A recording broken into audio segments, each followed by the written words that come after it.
Welcome to 360 Tamil. இன்னைக்கு இந்த வீடியோல நம்ம ஒரு வெப் சீரிஸோட எக்ஸ்பிளனேஷன் பத்தி தான் பார்க்க போறோம். டிஸ்னி ஹாட்ஸ்டார்ல இப்ப ரீசெண்டா தான் இந்த சீரிஸ் வெளியே இருக்கு. இதோட பேரு பெரிலூர் பிரீமியர் லீக் அப்படின்றது. இது ஒரு காமெடி கலந்த டிராமா வெப் சீரிஸ்னு சொல்லலாம். கண்டிப்பா இந்த வெப் சீரிஸ் உங்க எல்லாருக்குமே பிடிக்கும் நம்புறேன். இது தமிழ்லயும் அவைலபிளா இருக்கு. பார்க்கணும்னு நினைக்கிறவங்க முழு வெப் சீரிஸையும் பாருங்க. எக்ஸ்பிளனேஷன் குள்ள போறதுக்கு முன்னாடி இந்த வீடியோக்கு ஒரு லைக் போட்டுருங்க. நீங்க போடுற லைக் மூலியமா இந்த வீடியோ இன்னும் நிறைய பேர்கிட்ட கொண்டு போய் சேர்க்கப்படும். இப்ப டைம் வேஸ்ட் பண்ணாம நம்ம நேரடியா எக்ஸ்பிளனேஷன் குள்ள போயிடலாம். சீரிஸோட ஸ்டார்டிங் சீனே ஒரு ஸ்கூல்ல நமக்கு காட்டுறாங்க. இந்த ஸ்கூல்ல தான் நம்ம ஈரின் படிக்கிறாங்க. இவங்களோட பேரு மாளவிகா அப்படின்றது. ஸ்ரீகுட்டன் அப்படின்ற ஒரு பையனை லவ் பண்ணிட்டு இருக்காங்க. அந்த பையனுக்கு இவங்க செல்ல பேரா தும்பின்ற மாதிரி வச்சிருப்பாங்க. அதனால இவங்க ஃப்ரெண்டு மூலியமா தும்பியோட படத்தை எல்லாம் வரைஞ்சிடுறாங்க. அதை பார்த்து வெக்கப்பட்டு இருக்காங்க. அதே மாதிரி ஸ்ரீகுட்டன் நடந்து வரதெல்லாம் இவங்க தள்ளி இருந்து கவனிச்சிட்டு இருக்காங்க. எப்ப ப்ரொபோஸ் பண்ண போறேன் அப்படின்ற மாதிரி ஃப்ரெண்ட்ஸ் கேக்குறாங்க. இன்னும் கொஞ்சம் நாள்ல என்னோட பிறந்த நாள் வருது, அப்ப ப்ரொபோஸ் பண்ண போறேன் அப்படின்னு சொல்றாங்க. அதுக்காக பக்காவா கார்டெல்லாம் ரெடி பண்ணி வச்சிடுறாங்க. எதுக்காக ஸ்ரீகுட்டனுக்கு தும்பின் பேர் வச்சு அப்படின்ற மாதிரி ஃப்ரெண்ட்ஸ் கேக்குறாங்க. இவங்களும் காரணத்தை சொல்ல ஆரம்பிக்கிறாங்க. இவங்க முத வாட்டி ஸ்ரீகுட்டனை பார்க்கும்போது சுத்தி தும்பியா பறந்திருக்கும். அதெல்லாம் அவர் விரட்டி விட்டுருப்பாரு. அதே மாதிரி அவரை பார்த்துக்கிட்டே இவங்க சைக்கிள்ல வந்திருப்பாங்க. ஏடபடமா கீழே விழுந்திருப்பாங்க. ஒரு தும்பி இடிச்சுதான் கீழே விழுந்திருப்பாங்க. அவர் தான் கையை கொடுத்து எழுப்பி விட்டுருப்பாரு. அதனால தான் அப்படின்ற மாதிரி சொல்றாங்க. இப்ப ஸ்ரீகுட்டனை நமக்கு காட்டுறாங்க. அவர் இருக்காரு பாத்தீங்களா, ஃப்ரெண்ட்ஸ் கூட சேர்ந்த மாதிரி ஷக்கீலாவோட போட்டோ எல்லாம் பார்த்துட்டு இருக்காரு. இப்ப ஃப்ரெண்ட்ஸ் எல்லாம் சேர்ந்து டிவில போடுற ஒரு ப்ரோக்ராம பத்தி பேசிக்க ஆரம்பிக்கிறாங்க. நைட்டு நேரம் தான் அதை போடுவாங்க, அடல்ட் வீடியோ எல்லாம் வரும் அப்படின்ற மாதிரிலாம் சொல்றாங்க. அதை நான் பார்க்க போறேன் அப்படின்ற மாதிரி ஸ்ரீகுட்டன் சொல்றாரு. அன்னைக்கு நைட்டு எப்படியாவது பாத்துடணும்னு நினைக்கிறாரு. அம்மாவும் தம்பியும் பக்கத்துல தான் இருக்காங்க. இவர் இருக்காரு பாத்தீங்களா, நான் நைட்டு மேட்ச் பார்க்க போறேன் அப்படின்ற மாதிரி சொல்றாரு. மேட்ச் எல்லாம் எங்களுக்கு செட் ஆகாது, நானும் தம்பியும் படுக்க போறோம் அப்படின்ற மாதிரி அம்மா கிளம்பிடுறாங்க. அப்பாவை எப்படி அனுப்புறது அப்படின்ற மாதிரி யோசிக்கிறாரு. அப்பா பார்த்தா கொரட்டை வெட்டி இங்கேயே தூங்கிட்டு இருக்காரு. எப்படி அனுப்புறதுன்னு யோசிச்சவரு சடனா இந்த இடத்துல தும்புறாரு. அந்த தும்பல் சவுண்ட் கேட்டு அப்பா எந்திரிச்சிடுறாரு. பார்த்து தும்ப மாட்டியாடா, சரி மேட்சை பார்த்துட்டு சீக்கிரமா படுக்கிறதுக்காக வான்ற மாதிரி அப்பாவும் கிளம்பிடுறாரு. அப்பா பொண்ணுன்னு இவர் என்ன பண்றாருன்னா வேகமா கதவெல்லாம் சாத்திடுறாரு. ஜன்னல் எல்லாத்தையும் அடைச்சிடுறாரு. இப்போ உட்காந்து அந்த ப்ரோக்ராம பார்க்கலாம்னு நினைக்கிறாரு. அந்த டைம் தான் கதவை யாரோ தட்டுறாங்க. யாருன்ற மாதிரி இவரும் கதவை திறக்கிறாரு. திருடன் வரான் தம்பி, கவனமா இரு அப்படின்ற மாதிரிலாம் சொல்லிட்டு இருக்காங்க. இப்ப எல்லாருமே சேர்ந்த மாதிரி அந்த திருடனை பிடிக்கிறதுக்கு ட்ரை பண்றாங்க. இவரை என்ன ஏதுன்னு பாக்குறதுக்காக வெளியே வந்துடுறாரு. இவர் வெளியே வந்தாரு பாத்தீங்களா, அந்த கேப்ல பேரண்ட்ஸ் மாடியில இருந்து இறங்கி கீழே வந்துடுறாங்க. இவர் பார்த்துட்டு இருக்க அந்த ப்ரோக்ராமையும் பார்த்துடுறாங்க. ஓஹோ, இதுதான் மேட்ச் பாக்குற அழகா அப்படின்ற மாதிரி இவரை போட்டு பயங்கரமா அடிச்சிட்டு இருக்காங்க. இவர் அடி வாங்கிட்டு இருக்கிறத அந்த திருடனும் பார்த்து சிரிக்கிறாரு. நம்ம அடி வாங்கின விஷயம் ஸ்கூலுக்கு தெரிஞ்சிருக்குமா அப்படின்ற மாதிரி இவர் யோசிச்சுக்கிட்டே வந்துட்டு இருக்காரு. ஃப்ரெண்ட் அதெல்லாம் தெரிஞ்சிருக்க வாய்ப்பு இல்லை அப்படின்ற மாதிரி சொல்லிட்டாரு. ஆனா இவருக்கு ஆகாத பசங்க இருக்காங்க பாத்தீங்களா, இவர் அடி வாங்கினதை சொல்லி இவரை பயங்கரமா கிண்டல் பண்ணிட்டு இருக்காங்க. இவருக்கும் கொஞ்சம் அசிங்கமா இருக்கு. இப்ப தனியா போய் அழுதுட்டு இருக்காரு. இவர் தனியா அழுதுட்டு இருக்கும் போதுதான் ஈரினும் ப்ரொபோஸ் பண்ணிடலாம் அப்படின்ற மாதிரி இந்த இடத்துக்கு வராங்க. இவரு அவங்க கையில இருந்து கார்டை வாங்கி பாக்குறாரு. அதுல தும்பி படம் வரைஞ்சிருக்கு. நம்மளதான் தும்பின்னு கிண்டல் பண்றாங்க போல அப்படின்ற மாதிரி டென்ஷன் ஆயிடுறாரு. இப்ப சப்புன்னு கண்ணத்திலேயே ஒரு அறை விடுறாரு. இப்ப பிரசன்ட்ல நமக்கு ஹீரோவை காட்டுறாங்க. ஓஹோ, நீங்க தான் அந்த பொண்ணான்னு கேக்குறாரு. அது நானே தான், கொஞ்ச நாள் படிப்புக்காக நான் வேற ஊருக்கு போயிருந்தேன், இருந்தாலும் உங்களை மட்டும் மிஸ் பண்ணிக்கிட்டே இருப்பேன் அப்படின்ற மாதிரி சொல்றாங்க. ஹீரோவை பொறுத்த வரைக்கும் ஃபாரின்ல வேலை பார்த்தவரா இருப்பாரு. இப்போதைக்கு இந்த இடத்துல ஒரு கடையெல்லாம் ரன் பண்ணிட்டு இருக்காரு. நான் இன்னைக்கு என்ன டென்ஷன்ல இருந்தேன்னு தெரியல, அதனால தான் அடிச்சிருப்பேன் அப்படின்ற மாதிரி சொல்லிட்டாரு. ஹீரோ கூட இவரோட அங்கிளும் வந்திருப்பாரு. இவரை பொறுத்த வரைக்கும் சரியான பிளே பாயா இருப்பாரு. இப்ப ஹீரோயின் அம்மா இவங்க கிட்ட எல்லாம் பேசிட்டு இருக்காங்க. உங்களை எனக்கு தெரியும், நீங்க சந்தியா தானே, இந்த இடத்துல வச்சு பாத்துருக்கேன் அப்படின்ற மாதிரிலாம் அவங்க கிட்டயும் ஃப்ளோட் பண்ற மாதிரிலாம் இவர் பேசிட்டு இருக்காரு. இப்ப சோமன் ஒருத்தரை காட்டுறாங்க. அவரும் பயங்கரமா பட்டாசுலாம் வெடிச்சு கொண்டாடிட்டு இருக்காரு. எப்பவுமே பிரசிடென்ட் எலெக்ஷன்ல இவர் தோத்துக்கிட்டே இருப்பாரு. ஆனா இந்த வாட்டி நான் தான் ஜெயிக்க போறேன் அப்படின்னு சொல்லிட்டாரு. ஏன்னா எப்பவுமே இவர் ஒருத்தரால தோக்கடிக்கப்படுவார்ல, அவரோட நாமினேஷன் கேன்சல் ஆகிற மாதிரி இவர் செட் பண்ணிருப்பாரு. இப்ப அவர் ட்ரீட்மெண்ட்லாம் முடிஞ்ச ஹாஸ்பிட்டல்ல இருந்து வராரு. இவர் பேரு பீதாம்பரம் அப்படின்றது. இந்த வாட்டி நான் ஜெயிக்கிறத யாராலையும் தடுக்க முடியாது அப்படின்ற மாதிரி சோமன் அவரை பார்த்தோம் சொல்லிட்டாரு. என் நாமினேஷன் கேன்சல் ஆனதுக்கு நீ தான் காரணம்னு எனக்கு தெரியும் அப்படின்ற மாதிரி பீதாம்பரம் சொல்லிட்டாரு. நானே காரணம்னு வச்சுக்கோங்க, இப்ப வேற யாரையாவது நிறுத்த முடிஞ்சா நிறுத்திக்கோங்க அப்படின்ற மாதிரிலாம் சொல்லிட்டாரு. இவரே இவரோட கேங்ல வேற யாரையாவது நிறுத்தலான்னு பாக்குறாரு. யாருமே செட் ஆக மாட்டாங்க அப்படின்ற மாதிரி யோசிக்கிறாரு. இப்ப கிளம்பலாம்னு நினைக்கும் போது இவர் இருக்காரு பாத்தீங்களா, வெடிக்காத ஒரு பட்டாசை கையில தராரு. இதை வேணா வெடிச்சுக்கோங்க அப்படின்ற மாதிரிலாம் கிண்டல் பண்றாரு. ஹீரோக்கு ஒரு தம்பி இருக்கான் பாத்தீங்களா, இவன் வருஷான்னு ஒரு பொண்ணை லவ் பண்ணிட்டு இருக்கான். உன் அண்ணனுக்கு சீக்கிரமா கல்யாணம் முடிஞ்சாதான் நம்ம கல்யாணம் பண்ணிக்க முடியும், என்னதான் நிலைமை சொல்லு அப்படின்ற மாதிரி கேக்குறாங்க. இந்த பொண்ணு செட் ஆயிடும் தான் நினைக்கிறேன் அப்படின்ற மாதிரி இவரும் இந்த இடத்துல சொல்லிட்டு இருக்காரு. ஹீரோவும் நேரம் போறது கூட தெரியாம இவங்க கிட்ட ரொம்ப நேரம் பேசிட்டு இருக்காரு. இப்ப எல்லாருமே கிளம்பலாம் அப்படின்ற மாதிரி கூப்பிடுறாங்க. இவரும் வெளியே வந்துடுறாரு. அப்பவும் நாங்க யோசிச்சு சொல்றோம் அப்படின்ற மாதிரி பையனை கூட்டு போறாரு. அப்படியே கட் பண்ணி நமக்கு பீதாம்பரத்தை காட்டுறாங்க. ஒய்ஃப் அந்த பதவியில நிக்க வைக்கலாம்னு நினைக்கிறது. என்னெல்லாம் முடியாது அப்படின்ற மாதிரி ஒய்ஃபும் அடம் பிடிச்சிட்டு இருக்காங்க. இவங்க வீட்ல ஒரு வேலைக்காரி இருக்காங்க. இவங்கள பொறுத்த வரைக்கும் சோமனோட ஸ்பையா இருப்பாங்க. இவங்க பேசிக்கிறது சோமனுக்கு தெரியணும்ன்றதுக்காக சோமனுக்கு கால் போட்டு அமைதியா நின்னுட்டு இருக்காங்க. இவரும் எவ்வளவோ ஒய்ஃப் கிட்ட கெஞ்சி பாக்குறாரு. ஆனா ஒய்ஃப் கடைசி வரைக்கும் என்னால சம்மதிக்க முடியாது அப்படின்ற மாதிரி சொல்லிடுறாங்க. ஹீரோவோட அப்பாவும் அங்கிளும் என்ன சொல்றாங்கன்னா அவங்க வசதி கம்மியா தான் தெரியுறாங்க. அதே மாதிரி அந்த பொண்ணு வேலைக்கு போகாம இருக்கா, யோசிச்சே முடிவு பண்ணுவோம் அப்படின்ற மாதிரி சொல்றாங்க. யோசிக்கிறதுக்கெல்லாம் எதுவுமே இல்ல, நான் கட்டினா அந்த பொண்ணு தான் கட்டுவேன் அப்படின்ற மாதிரி ஹீரோ சொல்லிட்டு இருக்காரு. அப்பாடா இவன் ஓகே சொல்லிட்டான், நம்ம ரூட் கிளியர் ஆயிடுச்சு அப்படின்ற மாதிரி தம்பி யோசிக்கிறது. இப்ப அங்கிள் என்ன சொல்றாருன்னா, ஷோபான்னு எனக்கு தெரிஞ்ச ஒருத்தி இருக்கா, அவகிட்ட இந்த ஃபேமிலியை பத்தி விசாரிச்சுட்டு போலான்னு சொல்றாரு. இப்ப இவங்க எல்லாருமே சேர்ந்த மாதிரி அந்த ஷோபான்றவங்களோட வீட்டுக்கு வந்துடுறாங்க. அண்ணன் இவங்க ஒருவேளை நல்ல விதமா சொல்லனா என்ன பண்ணுவேன் அப்படின்ற மாதிரி தம்பி கேட்கிறாரு. யார் என்ன சொன்னாலும் சரி, நான் கட்டினா மாளவிகாவை தான் கல்யாணம் பண்ணுவேன் அப்படின்ற மாதிரி ஹீரோவும் சொல்லிட்டு இருக்காரு. அப்பதான் ஒரு பொண்ணு இருக்காங்க பாத்தீங்களா, உள்ள வாங்கன்ற மாதிரி வெல்கம் பண்றாங்க. அந்த பொண்ணை பார்த்தோன்னே ஹீரோ பயங்கரமா பிளாட் ஆயிடுறாரு. அங்கிள் எல்லார்கிட்டயும் பயங்கரமா ஃபிளர்ட் பண்ணுவார்ல, இப்ப உள்ள இருக்க அந்த ஷோபான்ற லேடி கிட்டயும் பயங்கரமா ஃபிளர்ட் பண்ற மாதிரிலாம் பேசிட்டு இருக்காரு. அதுக்கப்புறம் தான் மாளவிகா சம்பந்தமா விசாரிக்கலாம் ஆரம்பிக்கிறாரு. ஆனா ஹீரோ இது எதை பத்தியும் கவலைப்பட மாட்டாரு. அந்த பொண்ணு இருக்காங்க பாத்தீங்களா, அவங்களே பயங்கரமா இந்த இடத்துல சைட் அடிச்சிட்டு இருக்காரு. நல்ல விதமா தான் சொல்றாங்க, கல்யாணம் பண்ணி வச்சிடலாம் அப்படின்ற மாதிரி அப்பா சொல்லிட்டாரு. ஆனா ஹீரோ இருக்காருல, என் மனசு மாறிடுச்சு, எனக்கு அந்த பொண்ணை பிடிக்கல, நீங்க கால் பண்ணி பிடிக்கலன்னு சொல்லிருங்க அப்படின்ற மாதிரி சொல்லிடுறாரு. என்ன இவன் திடீர்னு மாறிட்டான் அப்படின்ற மாதிரி தம்பியும் டென்ஷன் ஆகுறாரு. இப்ப பீதாம்பரமும் அவரோட தங்கச்சியை பாக்குறதுக்காக வந்துட்டு இருக்காரு. இவரோட அசிஸ்டண்டா சந்துன்னு ஒருத்தன் இருப்பான். நான் வேணா இந்த எலெக்ஷன்ல நிக்கவான்னு கேக்குறான். சந்துல சிந்து பண்ணணும் நினைக்காத சந்து, நீலாம் நிக்க தேவையில்லை அப்படின்ற மாதிரி இவரும் சொல்லிடுறாரு. இப்ப தங்கச்சி வந்து பாக்குறாரு. மாளவிகாவோட அம்மா தான் இவரோட தங்கச்சியா இருப்பாங்க. ஹாஸ்பிட்டல்ல இருந்து எப்ப நான் டிஸ்சார்ஜ் ஆன, இப்போ ஓகே தானே அப்படின்ற மாதிரி தங்கச்சி கேக்குறாங்க.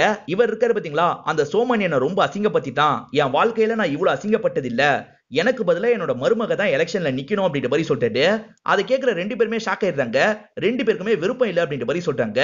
இவரும் இந்த இடத்துல சோகமா பேசுற மாதிரிலாம் ஆக்டிங்க போடுறாரு. அதனால அம்மாவும் நில்லுன, என்னோட பொண்ணு நிப்பா அப்படின்ற மாதிரி சொல்லிடுறாங்க. இவரும் இந்த இடத்துல சந்தோஷப்படுறாரு.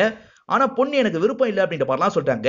மாப்பிள்ளை வீட்டுல உனக்கு வேலை இல்லைன்ற மாதிரி யோசிச்சுட்டு இருந்தாங்க, நீ மட்டும் பிரசிடென்டா மாறிட்டனா அவங்க இருக்கிற இடத்துல நீ பிரசிடென்டா இருப்ப, இதுவே உனக்கு அட்வான்டேஜா முடியும், அம்மா சொல்றதை கேளு அப்படின்ற மாதிரி சொல்றாங்க. சரிமா அப்படின்ற மாதிரி இந்த இடத்துல பொண்ணும் ஏத்துக்கிறாங்க. எங்க சைன் பண்ணும் அப்படின்ற மாதிரி மாமா கிட்ட கேட்டு அந்த இடத்துல சைன் எல்லாம் போட்டுறாங்க. நமக்கு இந்த வாய்ப்பு கிடைக்கலையே அப்படின்ற மாதிரி சந்துவும் ஃபீல் பண்ணிட்டு இருக்காரு. இப்பதான் மாப்பிள்ளை வீட்டுல இருந்து கால் வருது. அம்மாவும் ஸ்பீக்கர்ல போட்டு பேசுறாங்க. என் பையன் விருப்பம் இல்லைன்னு சொல்லிட்டான் அப்படின்ற மாதிரி அப்பா சொல்றாரு. இதை கேட்கிற ஈரின் உடஞ்சு போயிடுறாங்க. அவசரப்பட்டு எலெக்ஷன்ல வேற நிக்க போறதா சொல்லிட்டுமேன்னு யோசிக்கிறாங்க. ஹீரோவோட அம்மாவும் வாசல்லயே வெயிட் பண்ணிட்டு இருக்காங்க. இப்பதான் அப்பாவும் தம்பியும் இறங்கி வராங்க. என்னாச்சு அப்படின்ற மாதிரி அம்மா கேக்குறாங்க. எங்க உன்னோட பையன் நினைச்சு நினைச்சு பேசுறான், முதல்ல ஓகே சொன்னா அதுக்கப்புறம் வேணாம்னு சொல்லிட்டான் அப்படின்ற மாதிரி அப்பா சொல்லிட்டு இருக்காரு. இவரு மட்டும் இறங்க மாட்டாரு. மாமா கிட்ட பேச ஆரம்பிக்கிறாரு. ஷோபா ஆன்ட்டி வீட்ல ஒரு பொண்ணு இருந்தால, அந்த பொண்ணு எனக்கு பிடிச்சிருக்கு அப்படின்னு சொல்றாரு. எது பிடிச்சிருக்கா, அது ஷோபாவோட மருமக அப்படின்ற மாதிரி இவர் சொல்றாரு. இது மருமகளா, அதை கூட நம்ம கவனிக்காம இருந்துமா அப்படின்ற மாதிரி யோசிக்கிறாரு. அவளுக்காக இவளை மிஸ் பண்ணிட்டுமே அப்படின்ற மாதிரி ஃபீல் பண்றாரு. இப்ப மாமாவும் வண்டியை திருப்பிட்டு கிளம்பலாம்னு நினைக்கிறாரு. இவரும் மாமாவை நிறுத்தி பேசுறாரு. மாளவிகாவை பிடிக்கலன்ற மாதிரி கால் பண்ணி சொல்லிட்டோம்ல, இப்ப அந்த முடிவை மாத்த முடியுமா அப்படின்ற மாதிரி கேக்குறாரு. மாமாவும் கோவத்துல திட்டிட்டு இங்க இருந்து கிளம்பிடுறாரு. ஈரவும் என்ன பண்றதுன்னு தெரியாம முழிச்சிட்டு இருக்காரு. இப்ப அவங்க இருக்காங்க பாத்தீங்களா, இவர் ஞாபகமா ஒரு தும்பி போட்டோ வச்சிருந்தாங்கல்ல, அதெல்லாம் நெருப்புல எரிச்சிட்டு இருக்காங்க. ஹீரோவை பொறுத்த வரைக்கும் பிளக்ஸ் எல்லாம் ரெடி பண்ற மாதிரி ஒரு கடை தான் ரன் பண்ணிட்டு இருப்பாரு. இப்ப அவரோட கடைக்கு பக்கத்துல ஒரு பிளக்ஸ செட் பண்றாங்க. அதுல பார்த்தா நம்ம ஹீரோயின் தான் இருக்காங்க. இத பாக்குற தம்பியும் ஷாக் ஆயிடுறாரு. ஓஹோ, பிரசிடென்ட் எலெக்ஷன்ல இவதான் நிக்க போறாளா, இவதான் என்னோட அண்ணனுக்கு பார்த்த பொண்ணு அப்படின்ற மாதிரிலாம் அசிஸ்டன்ட் கிட்ட சொல்றாரு. மாமா இருக்காரு பாத்தீங்களா, இவதான் வேட்பாளர் அப்படின்ற மாதிரி எல்லார்கிட்டயும் காமிச்சிட்டு இருக்காரு. சோமனும் இந்த விஷயத்தெல்லாம் கவனிச்சுட்டு தான் இருப்பாரு. இப்ப மாமாவும் சோமனுக்கு பக்கத்துல வந்து பேச ஆரம்பிக்கிறாரு. நீ எவ்வளவு படிச்சிருக்க, ஆனா என்னோட மருமக டிகிரி எல்லாம் முடிச்சிருக்கா, ஈஸியா உன்னை ஜெயிச்சிருவா அப்படின்ற மாதிரிலாம் கிண்டல் பண்றாரு. அதே மாதிரி சோமன் கிண்டல் பண்ணி பட்டாசை தந்தாரு பாத்தீங்களா, அந்த பட்டாசை கொளுத்தி தூக்கி போடுறாரு. அது வெடிச்சிருது. பத்த வைக்கிறது யாருன்றது தான் முக்கியம் அப்படின்ற மாதிரிலாம் கிண்டல் பண்றாரு. இங்க மேல அடிக்கிறதுக்காக ஆட்கள் வந்திருப்பாங்க. மேலத்தை தூக்கி போட்டு பிடிக்கிறாங்க. ஒருத்தர் மேல மட்டும் திரும்பி வரல, மேலேயே மாட்டிக்குது. இந்த பையனும் தெரிஞ்ச ஒரு நபரை பாக்குறதுக்காக வந்துடுறாரு. பழத்தை எடுக்கிறதுக்காக ஒண்ணு வச்சிருப்பீங்கல்ல, அதை எடுத்துட்டு வாங்க அப்படின்ற மாதிரி சொல்றாரு. இந்த அண்ணனும் அந்த இரும்பு ராடை தூக்கிட்டு வந்துட்டு இருக்காரு. என்னடா எந்த மரத்துல மாட்டுச்சு அப்படின்ற மாதிரி கேட்கிறாரு. மரத்துல எல்லாம் மாட்டல, கரண்ட் வயர்ல தான் மாட்டுச்சு அப்படின்ற மாதிரி சொல்றான். ஏண்டா அதுக்கு இரும்பு ராடை எடுத்துட்டு வர வைப்பியா அப்படின்ற மாதிரி இவர் கோவப்படுறாரு. இப்பதான் ஹீரோவும் அவரோட கடைக்கு வராரு. அங்க ஹீரோனோட பேனரை பெருசா வச்சிருக்காங்கல்ல, அந்த பேனரை பாக்குறாரு. இவதான் எலெக்ஷன்ல நிக்க போறாளா அப்படின்ற மாதிரிலாம் கவனிச்சிட்டு இருக்காரு. அப்ப காக்காவும் அந்த மேலத்தை தள்ளி விட்டுருது. அந்த மேல ஹீரோவோட தலையிலேயே விழுந்துருது. மாமாவும் பிரச்சாரம் எல்லாம் பண்ண வச்சிருப்பாரு. மதியானம் கொஞ்ச நேரம் என்னோட வீட்டுல ரெஸ்ட் எடுமா, திரும்பி ஈவினிங் போலாம் அப்படின்ற மாதிரி வீட்டுல இவங்களை விட்டுறாரு. அத்தையும் இந்த விஷயத்தெல்லாம் கவனிச்சிட்டு இருக்காங்க. ஓஹோ, உன்னோட மாமா கிட்ட நீ தான் சிக்கிட்டியா அப்படின்ற மாதிரிலாம் கேக்குறாங்க. ஏன் அப்படி சொல்றீங்க அப்படின்ற மாதிரி இவங்க கேக்குறாங்க. இந்த ஊரை பத்தி உனக்கு தெரியாது, உன் மாமாவையே படாத பாடுபடுத்துவாங்க, இப்ப நீ தான் மாட்டிருக்க அப்படின்ற மாதிரி அத்தை சொல்றாங்க. அவர் ஹெல்த் ரீசன் எல்லாம் சொன்னதுனால தான் இவங்க சம்மதிச்சிருப்பாங்க. அதே சமயம் இவங்க மேற்கொண்டு PhD படிக்கணும்னு ஆசைப்படுறாங்க. எனக்கும் இந்த எலெக்ஷன்லாம் வேணாம் அப்படின்ற மாதிரி சொல்லிட்டு இருக்காங்க. கவலைப்படாத, நீ தோக்கிறதுக்கான ஏற்பாடை நான் பண்றேன் அப்படின்ற மாதிரி அத்தை சொல்றாங்க. மாமா இருக்காரு பாத்தீங்களா, எல்லார்கிட்டயும் ஓட்டு போடுங்க அப்படின்ற மாதிரி நல்ல விதமா பேசிக்கிட்டே கூட்டு போறாரு. ஆனா அத்தை இருக்காங்கல்ல, வேணும்ட்டு எல்லார்கிட்டயுமே கோவமா பேசுறாங்க. எதுக்கு தேவையில்லாம அவங்க கிட்ட கோவப்படுறீங்க அப்படின்னு ஹீரோயின் கேக்குறாங்க. அப்பதான் அவங்க ஓட்டு போட மாட்டாங்க, அதனால தான் அப்படின்ற மாதிரி அத்தையும் சொல்றாங்க. ஒவ்வொருத்தரா இந்த மாமாவும் காமிச்சுக்கிட்டே இருக்காரு. இப்போ ஒரு பெரியவரை காட்டுறாங்க. இந்த பெரியவரை பத்தி அத்தை தான் இவங்க கிட்ட சொல்லிட்டு இருக்காங்க. இந்த பெரியவரை பொறுத்த வரைக்கும் நிறைய இந்த இன்வெஸ்டிகேஷன் புக் எல்லாம் படிப்பாரு. அந்த மாதிரி கதை நிறைய படிக்கிறதுனால இவர் எல்லாத்தையும் வித்தியாசமா தான் யோசிப்பாரு. டெலஸ்கோப்ல இவர் பார்த்துட்டு இருக்கும் போது காக்கா பறக்குது, அதை பார்த்து ஸ்பேஸ் ஷிப் அப்படின்ற மாதிரிலாம் இவர் யோசிக்க ஆரம்பிச்சிருப்பாரு. இப்ப அடுத்த வீட்டுக்கு வராங்க. இப்ப மாமா என்ன சொல்றாருன்னா, அங்க இருக்க குழந்தைய தூக்கி கொஞ்சுமான்னு சொல்றாரு. இவங்க இருக்காங்க பாத்தீங்களா, அந்த குழந்தைய வேகமா தூக்கி கொஞ்சலாம் ஆரம்பிக்கிறாங்க. ஆனா அந்த குழந்தை என்ன பண்ணுதுன்னா, இவங்கள பயங்கரமா பொறாண்டிலாம் விட்டுருது. இப்ப மாமாவும் ஒரு சாமியார் கிட்ட குறி கேட்கறதுக்காக கூட்டு வந்துடுறாரு. அந்த சாமியார் லட்சணத்தை பத்தி அத்தை தான் சொல்லிட்டு இருக்காங்க. இந்த சாமியார் இருக்காரு பாத்தீங்களா, துபாயில வேலை பார்த்திருப்பாரு. என் அண்ணனுக்கு உடம்பு முடியல அப்படின்ற மாதிரி துபாய் சேட்டியை ஏமாத்தி தான் இந்த இடத்துக்கு வந்திருப்பாரு. இப்ப மாமாவும் என் மருமக ஜெயிச்சிருவாளா அப்படின்ற மாதிரிலாம் கேட்டுட்டு இருக்காரு. கண்டிப்பா வெற்றி உங்க மருமகளுக்கு தான் அப்படின்ற மாதிரி சொல்றாரு. இப்போ ஒரு வீட்டுக்கு வராங்க. அங்க ஒய்ஃப் மட்டும் தான் இருக்காங்க. அத்தை ஹீரோயின் கிட்ட என்ன சொல்றாங்கன்னா, இவளோட ஹஸ்பண்ட பொறுத்த வரைக்கும் திருடன் தான், 6 மாசம் வீட்டுல இருப்பான், 6 மாசம் ஜெயில தான் இருப்பான், அதுவும் திருட தெரியாம திருடி மாட்டிப்பான் அப்படின்ற மாதிரி சொல்றாங்க. ஒரு வீட்டுல ஜக்க திருடுறதுக்காக இவரை ட்ரை பண்ணிருப்பாரு. அப்படிதான் அந்த ஃபேமிலி கிட்ட மாட்டிருப்பாரு. வீட்டுக்கு வந்து போலீஸ் அரெஸ்ட் பண்ணி கூட்டு போறாங்க. அப்படி கூட்டு போகும்போது ஒய்ஃப் இருக்காங்க பாத்தீங்களா, போலீஸ் கிட்ட இருந்தே பர்ஸ திருடிடுவாங்க. இவ தான் நல்ல திருடி அப்படின்ற மாதிரிலாம் அத்தை சொல்றாங்க. இப்ப இவங்க 2 பேருமே ஒரு டீ கடையில உட்கார்ந்து இருக்காங்க. அப்பதான் பாலான்ற ஒரு நபர் கிட்ட 2 பேர் சேர்ந்த மாதிரி பேச ஆரம்பிக்கிறாங்க. எங்க ஊர்ல ஒரு திருவிழால பிரச்சனை பண்ணோம், உங்களால தான் முடியும்ன்றது எங்களுக்கு தெரியும், எவ்வளவு காசு சொல்லுங்க தந்துடுறோம் அப்படின்ற மாதிரி சொல்றாங்க. இவரும் பேரம் பேசி காசெல்லாம் வாங்கிட்டு இருக்காரு. இவர் யாரு அப்படின்ற மாதிரி ஹீரோயின் கேக்குறாங்க. இவன் பேரு பாலா, எல்லாருமே சைக்கோ பாலான்னு தான் சொல்லுவாங்க அப்படின்ற மாதிரி அத்தையும் சொல்ல ஆரம்பிக்கிறாங்க. பாலாவை பொறுத்த வரைக்கும் ஃபியான்சேவா ஒருத்தங்க இருப்பாங்க. அவங்களை கிஸ் பண்ற மாதிரி இவரை நெருங்கி வராரு. ஆனா பக்கத்துல ஒரு பல்லி வந்துருது. இவரும் வேகமா அந்த பல்லியை பிடிச்சிடுறாரு. பல்லியை காமிச்சு இந்த பொண்ணை பயங்கரமா பயம்புத்தி இருப்பாரு. இந்த பொண்ணு இவன் வேணான்ற மாதிரி சொல்லி கல்யாணத்தை நிறுத்திடுவாங்க. இவர் அதனால செம்மையா அப்செட் ஆயிடுவாரு. அப்பத்துல இருந்து தான் இந்த மாதிரி வேலையெல்லாம் பண்ணிட்டு இருக்கான் அப்படின்ற மாதிரி அத்தை சொல்றாங்க. ஹீரோயின் என்ன சொல்றாங்கன்னா, இந்த எலெக்ஷன்ல நம்ம தோக்கணும்னா இவன் ஹெல்ப் பண்ணாதான் முடியும், இவன் கிட்ட பேசினா என்னன்னு கேக்குறாங்க. பேசிடுவோம் அப்படின்ற மாதிரி அத்தையும் சொல்றாங்க. அப்படியே கட் பண்ணி ஹீரோவை காட்டுறாங்க. ஹீரோவும் இப்ப ஹாஸ்பிட்டல்ல இருந்து டிஸ்சார்ஜ் ஆகி கடைக்கு வந்துடுறாரு. ஒழுங்கா வேலை எல்லாம் நடக்குதா அப்படின்ற மாதிரிலாம் கேக்குறாரு. இப்ப 2 பேருமே சைக்கோ பாலாவை பாக்கிறதுக்காக வந்துடுறாங்க. அத்தை என்ன சொல்றாங்கன்னா, சோமன் கூட்டத்துல ஏதாவது ஒரு பிரச்சனையை பண்ணு, அந்த பிரச்சனைனால சோமன் மேல சிம்பத்தி கிரியேட் ஆகணும், அதனால அவன் எலெக்ஷன்ல ஈஸியா ஜெயிக்கணும், நாங்க தோக்கணும் அப்படின்ற மாதிரி சொல்றாங்க. இது வரைக்கும் வெளியூர்ல தான் பிரச்சனை பண்ணிருக்கேன், நீங்க உள்ளூர்லயே பண்ண சொல்றீங்க, ஒரு த்ரில்லுக்காக இந்த விஷயத்த பண்றேன், எனக்கு காசெல்லாம் வேணாம்னு சொல்லிட்டாரு. இவங்களும் சந்தோஷமா இங்க இருந்து கிளம்பிடுறாங்க. இப்ப ஹீரோயின் கட்சியோட பிரச்சாரம் நடந்துட்டு இருக்கு. மாமா இருக்காரு பாத்தீங்களா, ஹீரோயினுக்கு பயங்கரமா பில்டப் எல்லாம் கொடுத்து அந்த இடத்துல பேசிட்டு இருக்காரு. இந்த விஷயத்தை தள்ளி இருந்து சோமன் கவனிச்சிட்டு இருக்காரு. சோமனுக்கு பக்கத்துல வேணும்ட்டே பாலா வராரு. கையில ஒரு மாட்டோட கயிறை பிடிச்சிருக்காரு. அண்ணன் கையில இருக்க கயிறை விட்டுருவா அப்படின்னு கேக்குறாரு. விடுறா அப்படின்ற மாதிரி சோமனும் சாதாரணமா சொல்றாரு. இவர் உடனே மாட்டை விட்டுருவாரு. அந்த மாடு இருக்கு பாத்தீங்களா, அந்த இடத்துக்கு வந்து எல்லாரையுமே பயங்கரமா அட்டாக் பண்ணிட்டு இருக்கு. இப்ப அந்த ஸ்டேஜை நோக்கி வேகமா ஓடி வருது. ஸ்டேஜை இடிச்சதுனால நிறைய பேர் விழுந்துருவாங்க. எங்க என்ன காப்பாத்துங்க அப்படின்ற மாதிரி அத்தை சொல்றாங்க. இப்ப மாமாவும் வேகமா காப்பாத்துற மாதிரி ஓடி வராரு. ஆனா இவங்கள காப்பாத்த மாட்டாரு. ஈரினை காப்பாத்தி இழுத்துட்டு ஓடுறாரு. எதுக்குடா கயிறை விட்டேன்னு பாலா கிட்ட கேக்குறாங்க. சோமன் சொல்லி தான் விட்டேன் அப்படின்ற மாதிரி சொல்றாரு. நான் அதுக்காக விட சொல்ல அப்படின்ற மாதிரிலாம் சோமன் சொல்றாரு. இருந்தாலும் நிறைய பேர் சேர்ந்து சோமன் கிட்ட சண்டைலாம் போட்டுட்டு இருக்காங்க. அப்பதான் மாமாவும் வராரு. என் மருமகளுக்கு அடிபட்டிருக்கு, இதுவே என்னோட மருமகளுக்கு வெற்றியை தேடி தரும் அப்படின்ற மாதிரிலாம் சொல்லிட்டு இருக்காரு. இப்ப அத்தை இருக்காங்கல்ல, சோமன் கூட்டத்துல தானே மாடை விட சொன்னோம், எதுக்காகடா எங்க கூட்டத்துல விட்டு அப்படின்னு கேக்குறாங்க. நீங்க சொல்றதை செய்யறதுக்கு நான் பாலாவா, சைக்கோ பாலா அப்படின்ற மாதிரி சொல்லிட்டு இங்க இருந்து கிளம்புறாரு. இவங்கிட்ட போய் வேலையை குத்துமே அப்படின்ற மாதிரி இவங்களும் யோசிக்கிறாங்க. இப்ப ஹீரோவோட வீட்டுல வேற ஒரு பொண்ணை பாக்கிறதுக்காக தான் கூட்டு வந்திருக்காங்க. ஹீரோவும் அந்த பொண்ணு எப்போ வருவாங்கன்னு எட்டி எட்டி பார்த்துட்டு இருக்காரு. அந்த பொண்ணு அந்த இடத்துக்கு வந்துடுறாங்க. பொண்ணை பார்த்தோன்னே ஹீரோக்கு ரொம்ப பிடிச்சிருது. சரி 2 பேருமே தனியா பேசிக்கோங்க அப்படின்ற மாதிரி வீட்டை சேர்ந்தவங்க சொல்றாங்க. ஹீரோவும் சந்தோஷமா அந்த பொண்ணு கிட்ட பேசுறதுக்காக வந்துடுறாரு. அந்த பொண்ணு கிட்ட சகஜமா பேசிட்டு இருக்காரு. அந்த பொண்ணு என்ன சொல்றாங்கன்னா, இங்கே விட வெளியே காத்தோட்டமா பேசலாம்னு சொல்றாங்க. நான் இது வரைக்கும் எத்தனையோ பொண்ணுங்களை பார்த்திருக்காங்க, யாருமே இந்த ஐடியாவை கொடுக்கல, சரி வாங்க வெளியே போய் பேசலாம்னு சொல்லிட்டாரு. நாங்க வெளியே போய் பேசுறோம் அப்படின்ற மாதிரி பேரண்ட்ஸ் கிட்டயும் சொல்லிட்டு இவங்க வெளியே வந்து பேசிக்க ஆரம்பிக்கிறாங்க. உங்களுக்கு எந்த மாதிரி படம்லாம் பிடிக்கும்னு கேக்குறாரு. ட்விஸ்ட் எண்டிங் இருக்குல்ல, அந்த மாதிரி படம் தான் எனக்கு பிடிக்கும் அப்படின்னு சொல்றாங்க. இப்ப பார்த்தா பைக்ல ஒரு நபர் மாப்பிளை கெட்டப்ல வராரு. இவங்களும் பைக்ல ஏறி அவர் கூட சேர்ந்து கிளம்ப ஆரம்பிக்கிறாங்க. இத பாக்குற ஹீரோக்கு ஒண்ணுமே புரியல. அதுக்கப்புறம் தான் அவங்க ஓடி போயிருக்காங்கன்னு தெரிய வருது. இதெல்லாம் பாக்குற அந்த பொண்ணோட அப்பா டென்ஷன் ஆயிட்டாரு. விடக்கூடாது, எப்படியாவது பிடிக்கணும் அப்படின்ற மாதிரி சொல்லிட்டாரு. இப்ப ஹீரோவோட கார்ல எல்லாருமே பிடிக்கிறதுக்காக போயிட்டு இருக்காங்க. எப்படியாவது பிடிச்சிருங்க, நான் கல்யாணம் பண்ணிக்கிறேன், எனக்கு பொண்ணு பிடிச்சிருக்கு அப்படின்ற மாதிரி சொல்றாரு. ஒரு அடி வழி மாதிரி இருக்கு, அந்த வழியில இவங்க பைக்கை திருப்பிடுறாங்க. இவங்களும் காரு போக முடியாம அந்த இடத்துலயே நிறுத்திடுறாங்க. இப்ப இந்த இடத்துல கல்யாணத்துக்கான ஏற்பாடெல்லாம் ஆல்ரெடி மாப்பிள்ளை குடும்பத்தை சேர்ந்தவங்க பண்ணி வச்சிருப்பாங்க. இவங்க 2 பேருக்குமே கல்யாணம் முடிச்சிடலாம்னு நினைக்கிறாங்க. ஆனா இவங்க இருக்காங்க பாத்தீங்களா, அங்க இருக்கிற மரத்தெல்லாம் இடிச்சு தள்ளி இந்த இடத்துக்கு வராங்க. இப்ப அப்பாவும் பொண்ணு நோக்கி கோவமா வந்துட்டு இருக்காரு.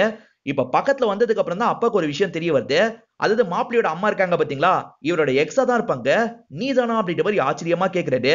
நான் தாங்க, நம்ம சேர முடியல, இவங்களையாவது சேர்த்து வைப்போம்னு சொல்றாங்க. சரின்ற மாதிரி அப்பாவும் இந்த இடத்துல ஏத்துக்கிறாரு. அதனால அப்பா தலைமையிலேயே இந்த இடத்துல 2 பேருக்குமே கல்யாணம் முடிஞ்சிருது. இதெல்லாம் பாக்குற ஹீரோவும் செம்மையா அப்செட் ஆயிடுறாரு. கிளம்பலாம்னு நினைக்கிறாரு. ஆனா அந்த அப்பா இருக்காருல, நீங்களும் இருந்து சாப்பிட்டு தான் போனோம்னு சொல்லிட்டாரு. கிழிஞ்சது போங்க அப்படின்ற மாதிரி ஹீரோவும் அப்பாவை பார்த்த மாதிரி சொல்லிட்டாரு. இப்ப ஹீரோ குடும்பத்தோட திருவிழாக்கு வந்திருக்காரு. அந்த திருவிழால இருக்க ஒவ்வொரு பொண்ணா பார்த்துட்டு இருக்காரு. அதுல பர்டிகுலரா ஒரு பொண்ணு இவருக்கு ரொம்ப பிடிச்சிருக்கு. அந்த பொண்ணு கிட்ட பேசி பாக்குறீங்களாமா அப்படின்ற மாதிரி கேக்குறாரு. ஆல்ரெடி அந்த பொண்ணு கிட்ட பேசி பார்த்துட்டேன், அந்த பொண்ணு படிச்ச மாப்பிள்ள தான் வேணும்னு சொல்லியிருக்கா, நீ தான் படிக்கல அப்படின்ற மாதிரி சொல்றாங்க. ஹீரோயினுக்கு அடி பலமாலாம் பட்டிருக்காது, இருந்தாலும் மாமா கட்டெல்லாம் போட வச்சிருக்காரு. சிம்பத்தி ஓட்டுக்காக தான் இதை பண்றோம் அப்படின்ற மாதிரிலாம் சொல்லிட்டாரு. இப்ப ஹீரோயின் இருக்காங்கல்ல, அங்க இருக்க ஹீரோவோட ஃபேமிலியை கவனிக்கிறாங்க. தம்பியும் இந்த பொண்ணு தான் நீங்க பார்த்தோம் அப்படின்ற மாதிரி அம்மா கிட்ட சொல்லிட்டாரு. இந்த பொண்ணு எதுக்காகடா பிடிக்கல நீ சொன்னா அப்படின்ற மாதிரி அம்மா யோசிக்கிறாங்க. இப்ப ஹீரோயின் இருக்காங்கல்ல, அவங்க கிட்ட போய் ஓட்டு கேட்க போறேன், ஓட்டே போட வேணாம்னு நினைச்சா கூட நான் கேட்கறதுனால வேணும்ட்டே சோமனுக்கு தான் ஓட்ட போடுவாங்க அப்படின்ற மாதிரி சொல்லிட்டாங்க. இப்ப வேகமா அம்மாவை நோக்கி வந்துடுறாங்க. ஆன்ட்டி கண்டிப்பா எனக்கு ஓட்டு போட்டணும் அப்படின்ற மாதிரி சொல்லிட்டாங்க. அம்மாவும் சரின்ற மாதிரி தலையாட்டிடுறாங்க. ஆனா ஹீரோ இவங்க ஜெயிக்க கூடாதுன்னு நினைக்கிறாரு. இப்ப எலெக்ஷன்லாம் முடிஞ்சு ரிப்போர்ட் வரப்போகுது. இவரும் அந்த இடத்துல தம்பி கிட்ட என்ன நிலவரம் அப்படின்ற மாதிரி கேட்கிறாரு. பீதாம்பரம் கட்சி இருக்கு பாத்தீங்களா, நிறைய வார்டுல தோத்துக்கிட்டே இருக்கு. இவரும் ஃபீலிங்கா நிக்கிறாரு. ஆனா எல்லா வார்டுலயும் சோமன் ஜெயிக்கிறாரு, சந்தோஷப்படுறாரு. அத்தை என்ன சொல்றாங்கன்னா, இந்த வார்டுலயும் கண்டிப்பா நம்ம தோத்துருவோம், அந்த அளவுக்கு வேலை பண்ணிருக்கோம் அப்படின்ற மாதிரிலாம் சொல்லிட்டு இருக்காங்க. இப்ப இந்த வார்டோட ரிசல்ட்டை தான் சொல்ல ஆரம்பிக்கிறாங்க. சோமனும் ரொம்ப சந்தோஷமா ஆட்கள் கிட்ட பேசிட்டு இருக்காரு. ஆனா ரிசல்ட்டோட முடிவுல ஒரு வாக்குல அவர் தோத்துட்டாரு அப்படின்ற மாதிரி வருது. என் மருமக ஜெயிச்சிட்டா அப்படின்ற மாதிரி மாமாவும் சந்தோஷப்படுறாரு. ஹீரோவோட அம்மா இருக்காங்கல்ல, இவங்களுக்கு தான் ஓட்ட போட்டிருப்பாங்க. அந்த மாதிரி நிறைய பேர் இவங்களுக்கு ஓட்டு போட்டிருக்காங்க. அதனாலதான் இவங்க தெரியாதனமா ஜெயிச்சிட்டாங்க. இப்ப ஹீரோயினுக்கே டவுட் வருது, நீங்க யாருக்கு ஓட்டு போட்டீங்க அப்படின்ற மாதிரி அத்தைய பார்த்து கேக்குறாங்க. நான் ஒவ்வொரு வாட்டியும் சோமனுக்கு தான் போடுவேன், ஆனா ஒரு வாட்டி கூட அவன் ஜெயிக்கல, அவனுக்கு ராசி எப்படி போல அப்படின்ற மாதிரிலாம் புலம்பிட்டு இருக்காங்க. ஒரு லேடியோட பையன் எக்ஸாம்ல ஃபெயில் ஆயிருப்பான், அதை நினைச்சு பயங்கரமா அழுதுட்டு இருக்கான். அந்த லேடி இருக்காங்க பாத்தீங்களா, சோமனை பாரு, பல வாட்டி தோத்துருக்காரு, அதை நினைச்சு ஃபீல் பண்றாரா, அந்த மாதிரி தான் நீயும் இருக்கணும் அப்படின்ற மாதிரிலாம் சொல்லிட்டு இருக்காங்க. சோமனா பெருசா எடுத்துக்க மாட்டாரு. என்கிட்ட வா, நான் உனக்கு ஆலோசனை எல்லாம் தரேன்னு சொல்றாரு. ஹீரோனுக்கு ஷாமலா அப்படின்ற ஒரு ஃப்ரெண்ட் இருப்பாங்க. இப்பதான் ஊர்ல இருந்து வந்திருக்காங்க. நீ தான் பிரசிடென்ட் எலெக்ஷன்ல ஜெயிச்சிருக்கியாமே அப்படின்ற மாதிரி சந்தோஷம் எல்லாம் படுறாங்க. ஆனா ஹீரோயின் சந்தோஷப்படாம இருக்கிறத பத்தி உங்களுக்கு ஒன்னும் புரியல. அப்பதான் அத்தை எல்லா விஷயத்தையும் சொல்லி புரிய வைக்கிறாங்க. இதுக்கப்புறம் ஏதாவது மாற்றம் பண்ண முடியுமா அப்படின்ற மாதிரி ஷாமலாவும் அவங்களுக்கு தெரிஞ்சவங்க கிட்ட பேசி பாக்குறாங்க. இப்ப புதுசா சில ஐடியா எல்லாம் கிடைக்குது. அது என்னன்னு பாத்தீங்கன்னா, அந்த இடத்துல வச்சு ஓட்ட மாத்தி போட்டுட்டா கூட இவங்களோட பதவி போயிட வாய்ப்பு இருக்கு அப்படின்ற மாதிரி சொல்றாங்க. அதே மாதிரி நிக்கிறவங்க கடைசி 10 வருஷமா இந்த ஊர்ல தான் இருந்திருக்கணும் அப்படின்ற மாதிரி சொல்றாங்க. நான் இந்த ஊர்ல இல்ல அப்படின்ற மாதிரி ஹீரோனும் இந்த இடத்துல சந்தோஷமா சொல்றாங்க. ஹீரோவோட தம்பிக்கும் இந்த ரூலை பத்தி தெரிய வந்துருது. அண்ணன் கிட்ட சொல்லிட்டாரு, 10 வருஷம் இங்க இருக்கணுமா, அவ இங்க இல்ல வேற ஊர்ல தான் இருந்தா, அதனால இதை வச்சு அவளை லாக் பண்ணிடலாம் அப்படின்ற மாதிரி சொல்றாரு. சோமனுக்கு இந்த தகவல் தெரிஞ்சாதான் ஏதாவது பண்ணுவாரு, நேரடியா நம்மளும் சொல்ல முடியாது, என்ன பண்றது அப்படின்ற மாதிரிலாம் யோசிச்சுட்டு இருக்காங்க. அப்ப அத்தை இருக்காங்க பாத்தீங்களா, வேணும்ட்டே ஒரு கிளாஸை கீழே போட்டு உடைச்சிடுறாங்க. இதை மட்டும் கிளீன் பண்ணிரு அப்படின்ற மாதிரி வேலைக்காரி கிட்ட சொல்றாங்க. சரி இருங்க, துணியை எடுத்துட்டு வரேன் அப்படின்ற மாதிரி அவங்களும் கிளம்பி போறாங்க. இந்த வேலைக்காரி சோமனோட ஸ்பை தான், என்கிட்ட சொன்னதை இன்னொன்னு வாட்டி அவ வரும்போது நல்லா சொல்லு, அவ பத்த வச்சிருவா அப்படின்ற மாதிரி அத்தை சொல்றாங்க. இவங்களும் சோமனுக்கு தகவல் போற மாதிரி பண்ணிடுறாங்க. இப்ப அதிகாரி லேடி இருக்காங்க பாத்தீங்களா, உங்ககிட்ட பேசணும் அப்படின்ற மாதிரி இவங்களை வர வச்சிடுறாங்க. எனக்கு அட்ரஸ் இல்லாம ஒரு லெட்டர் வந்தது, அதை படிக்கிறேன் கேளுங்கன்ற மாதிரி படிச்சு காட்டுறாங்க. அதாவது இவங்க இந்த ஊரை சேர்ந்தவங்க இல்லன்ற தகவல் தான் வந்திருக்கு. சோமன் தான் பொறாமையில இப்படி பண்ணிருப்பான் அப்படின்ற மாதிரி மாமா சொல்லிட்டாரு. நாளா இந்த விஷயத்த பண்ணல, முதல்ல இதுக்கு நீங்க பதில் சொல்லுங்க அப்படின்ற மாதிரி சோமன் கேக்குறாரு. மாமா என்ன சொல்றாருன்னா, அவ இந்த ஊரை சேர்ந்தவ தான், 2 வாட்டி எலெக்ஷன்ல ஓட்டு போட்டிருக்கா, நீங்களே எடுத்து செக் பண்ணுங்க அப்படின்ற மாதிரி சொல்றாரு. இந்த லேடியும் எடுத்து செக்லாம் பண்ண ஆரம்பிக்கிறாங்க. நான் 2 வாட்டி இங்க ஓட்டு போடல, வேற இடத்துல தான் ஓட்டு போட்டேன் அப்படின்னு ஹீரோயின் சொல்றாங்க. ஆனா செக் பண்ணதுல அவங்க இங்க ஓட்டு போட்டாங்க அப்படின்ற மாதிரி தான் இருக்கு. இந்த மாதிரி நடக்க வாய்ப்பு இருக்குன்னு மாமா தான் ஆல்ரெடி பிளான் பண்ணி இப்படி பண்ணிருப்பாரு. இப்பதான் அதெல்லாம் ஹீரோயினுக்கு புரிய வருது. இப்ப ஹீரோவும் தம்பியும் சேர்ந்த மாதிரி ஒரு கஃபேக்கு வந்துடுறாங்க. இங்க வச்சு ஒரு பொண்ணை மீட் பண்ற மாதிரி பிளான் இருக்கும். அந்த பொண்ணு வரதுக்காக வெயிட் பண்ணிட்டு இருக்காங்க. அந்த பொண்ணை பொறுத்த வரைக்கும் ஒரு vlogger-ஆ இருப்பாங்க. மாப்பிள பாக்குற எக்ஸ்பீரியன்ஸ் எப்படி இருக்குன்றத உங்களுக்கு காட்டுறேன் அப்படின்ற மாதிரி அதிகம் கேமராவை பார்த்து தான் பேசிட்டு இருக்காங்க. ஹீரோ செம்மையா டென்ஷன் ஆயிட்டாரு. இந்த பொண்ணு உனக்கு செட் ஆகும் அப்படின்ற மாதிரி தம்பி தான் சொல்லியிருப்பாரு. இப்ப தம்பியை ஹீரோவும் பயங்கரமா முறைச்சிட்டு இருக்காரு. வேற ஒரு ஓட்டை வச்ச முடிவாகும் அப்படின்னு ஃப்ரெண்டு சொன்னாங்க பாத்தீங்களா, மெம்பர்ஸ் தான் அந்த ஓட்டை போட முடியும். பீதாம்பரம் கட்சியில ஒரு வயசான பாட்டி இருக்காங்க. அவங்க மாத்தி போட்ட கூடாதுன்றதுக்காக இவளுக்கு தான் போடணும், கரெக்டா இந்த கட்சி சிம்பிளை பார்த்து போடணும் அப்படின்ற மாதிரிலாம் இவர் சொல்லி தந்துடுறாரு. ஷாமலா தான் அந்த இடத்துல உட்காந்து இருப்பாங்க. உன் ஓட்டை நீ சோமனுக்கு போட்டு கண்டிப்பா நீ தோத்துருவ அப்படின்ற மாதிரிலாம் சொல்றாங்க. இப்போ ஒவ்வொருத்தரா வந்து அந்த இடத்துல ஓட்டெல்லாம் போட்டுட்டு இருக்காங்க. இந்த பாட்டியை மட்டும் கவனமா போட சொல்லணும் அப்படின்ற மாதிரி பீதாம்பரமும் யோசிக்கிறாரு. நான் சொல்லி கொடுத்த மாதிரி பண்ணுங்கன்னு சொல்றாரு. அந்த பாட்டி அந்த இடத்துக்கு வந்து கடைசி நேரத்துல தப்பு பண்ணிடுறாங்க.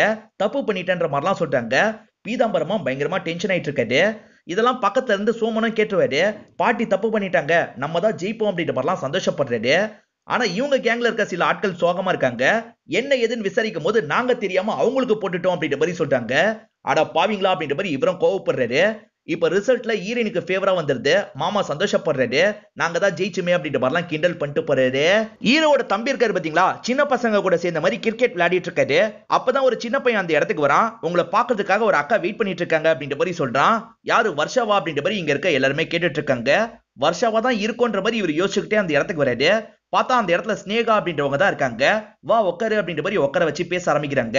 நான் உன்னோட கடைக்கு அடிக்கடி வருவேன், ஏன்றது உனக்கு தெரியுமா அப்படின்ற மாதிரி கேக்குறாங்க. கடையில இருக்க அந்த பையனை பாக்குறதுக்காக வருவாங்களோ அப்படின்ற மாதிரி இவரும் யோசிச்சுட்டு இருக்காரு. இவங்க என்ன சொல்றாங்கன்னா, உன்னோட அண்ணனை பாக்குறதுக்காக தான் வருவேன், ஆனா உன்னோட அண்ணன் தான் என்ன பெருசா கண்டுக்கவே மாட்டாரு அப்படின்ற மாதிரி சொல்றாங்க. அவனுக்கு இந்த லவ் பண்றதை பத்தி எல்லாம் சுத்தமா தெரியாது, ஆனா அவனுக்கு கண்டிப்பா உங்களை பிடிக்க தான் வாய்ப்பு இருக்கு அப்படின்ற மாதிரி இவரும் சொல்றாரு. அப்படியா சொல்ற, அப்ப நான் சொல்ற மாதிரி உன்னோட அண்ணனை பண்ண வைக்கிறியா? எனக்கு அவன் வந்து ப்ரொபோஸ் பண்ணணும்னு ரொம்ப நாளா ஆசை, என் வீட்டுக்கு வந்து ப்ரொபோஸ் பண்ண வைக்கிறியா அப்படின்ற மாதிரிலாம் கேக்குறாங்க. அதுக்கு என்ன, ப்ரொபோஸ் பண்ண வைக்கிறேன் அப்படின்ற மாதிரி தம்பியும் ஏத்துக்கிறாரு. இப்படியாவது ஒரு பொண்ணுக்கு பிடிச்சிருக்கே அப்படின்ற மாதிரி ஹீரோ யோசிக்கிறாரு.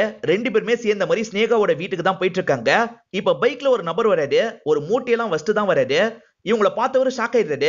என்ன பார்த்ததை பத்தி யாருகிட்டயும் சொல்லாதீங்க அப்படின்ற மாதிரி வேகமா இங்க இருந்து கிளம்பிடுறாரு. இவங்க மேற்கொண்டு பேசிக்கிட்டே நடந்து வந்துட்டு இருக்காங்க. அப்பதான் எதிர பால வராரு. என்ன இந்த பக்கம் அப்படின்ற மாதிரி கேக்குறாரு. இல்ல ஜாக்கிங்காக தான் வந்தோம் அப்படின்ற மாதிரி இவங்க ரெண்டு பேருமே சமாளிச்சிடுறாங்க.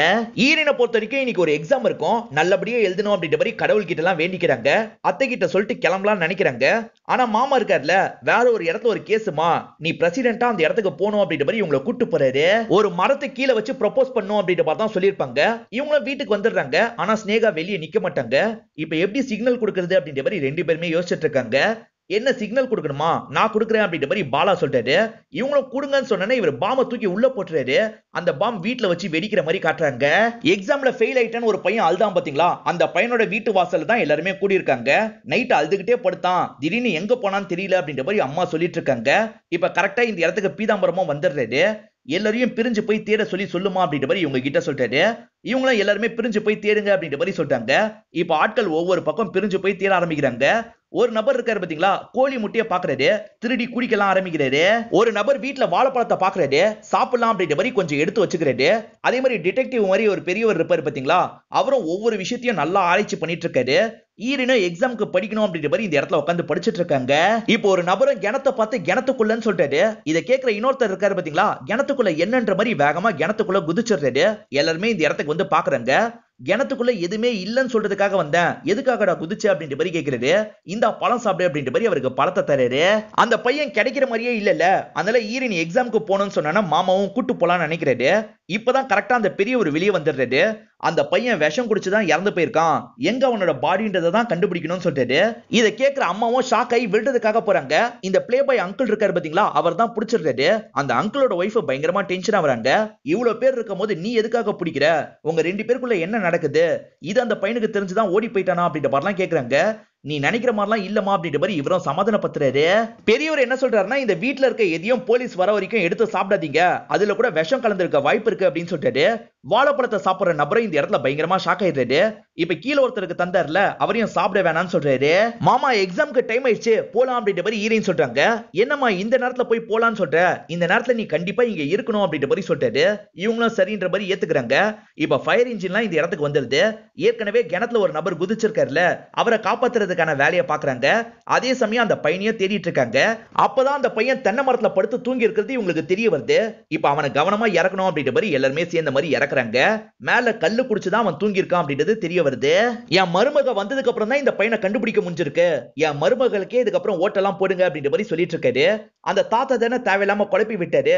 என்னால அப்படி சொன்னீங்க அப்படின்ற மாதிரி இப்பதான் அந்த தாத்தா கிட்ட கேக்குறாங்க. அந்த தாத்தாவும் ஒரு சென்ட் பாட்டில காட்டுறாரு. அதுல பாய்சன் போட்டிருக்கு. அந்த சென்ட் பாட்டில் பேரே பாய்சனா தான் இருக்கும். இதை பார்த்துதான் இவர் தப்பா புரிஞ்சிருக்காருன்னு எல்லாருக்குமே தெரிய வருது. இப்ப அங்கிளும் எக்ஸாம்க்கு போலாம் அப்படின்னு சொல்லிட்டு இதுக்கப்புறம் எங்க எக்ஸாம் போறதுக்கு, எக்ஸாமே முடிஞ்சிருக்கும் அப்படின்ற மாதிரி இவங்களும் சொல்றாங்க. உன் மாமா கூட போகும்போதே நீ எக்ஸாம் எழுத முடியாதுன்றது எனக்கு தெரியும் அப்படின்ற மாதிரி அத்தை சொல்றாங்க. இது சக்தி வாய்ந்த கோயில், வேண்டிக்கோ அப்படின்ற மாதிரி சொல்றாங்க. இப்பதான் ஈரனோட ப்ரொஃபசர் கிட்ட இருந்து கால் வந்து நீ PhD பண்ணணும்னு சொன்னல, வந்து ஜாயின் பண்ணிக்கலாம் அப்படின்ற மாதிரி சொல்றாங்க. இதை கேட்கிற ஈரனும் பயங்கரமா சந்தோஷப்படுறாங்க. அத்தை கிட்ட இந்த விஷயத்த சொல்றாங்க. அத்தை நான் மாமா கிட்ட சொல்லி இதுல இருந்து ரிலீவ் ஆயிட போறேன் அப்படின்ற மாதிரி சொல்றாங்க.